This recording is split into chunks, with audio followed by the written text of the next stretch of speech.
Voici votre édition du 18 avril 2018 de La Revue en 5 minutes. Cette semaine, le ministre de la Santé et des Services sociaux, Gaétan Barrette, annonce un financement supplémentaire de 19 millions de dollars pour la santé dans Lanaudière. Un rapport récemment publié par le ministère de l'Éducation fait état d'un taux de diplomation supérieur au sein de la commission scolaire des affluents par rapport au reste du Québec. Et l'année 2017 a été remarquable sur le plan économique pour la MRC Les Moulins.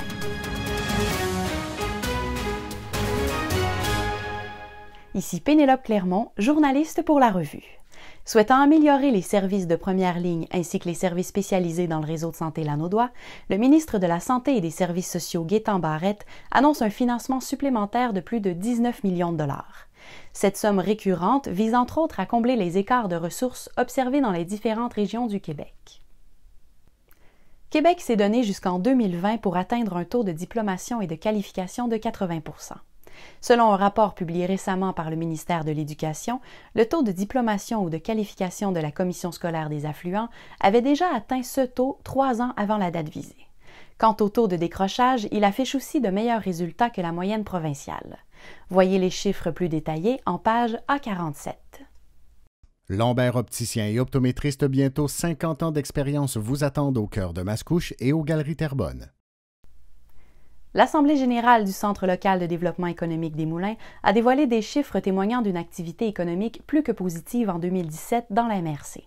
Entre autres, une création nette de 371 emplois industriels générés par 65 millions de dollars en investissement. Sans oublier l'arrivée de 33 nouvelles entreprises dans les parcs industriels et 10 mises en chantier. Il s'agit là de l'une des meilleures prestations depuis les 10 dernières années, affirme la direction du CELDEM. Plus d'1 an après le début du conflit de travail, le syndicat des paramédics Laurentides-Lanaudière en est venu à une entente de principe avec les services préhospitaliers Laurentides-Lanaudière le 6 avril.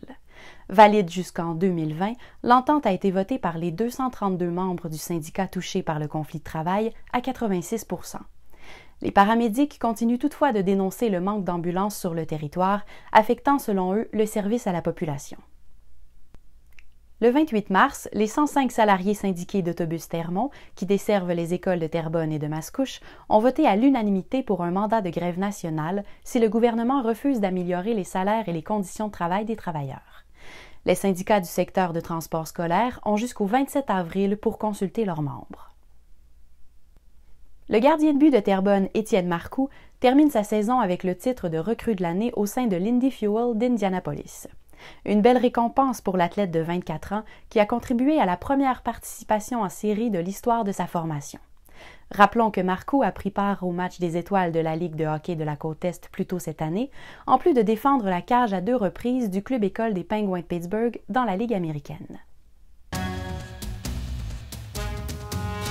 La chronique culturelle vous est présentée par la Société de développement culturel de Terrebonne qui vous invite à découvrir à l'année la Maison Belle-Île, l'Île des Moulins et le Théâtre du Vieux-Terrebonne. Et pour sa saison 2018-2019, le Théâtre du Vieux-Terrebonne propose des valeurs sûres qui ne sont pas pour autant dépourvues d'audace et d'actualité. Théâtre, beaux concerts, art de la parole et danse, la programmation a dévoilé ses couleurs lors d'un lancement grand public le 10 avril. Une nouvelle ordonnance de sauvegarde a été prononcée par la Cour d'appel le 12 avril dans le dossier de l'aérodrome Les Moulins.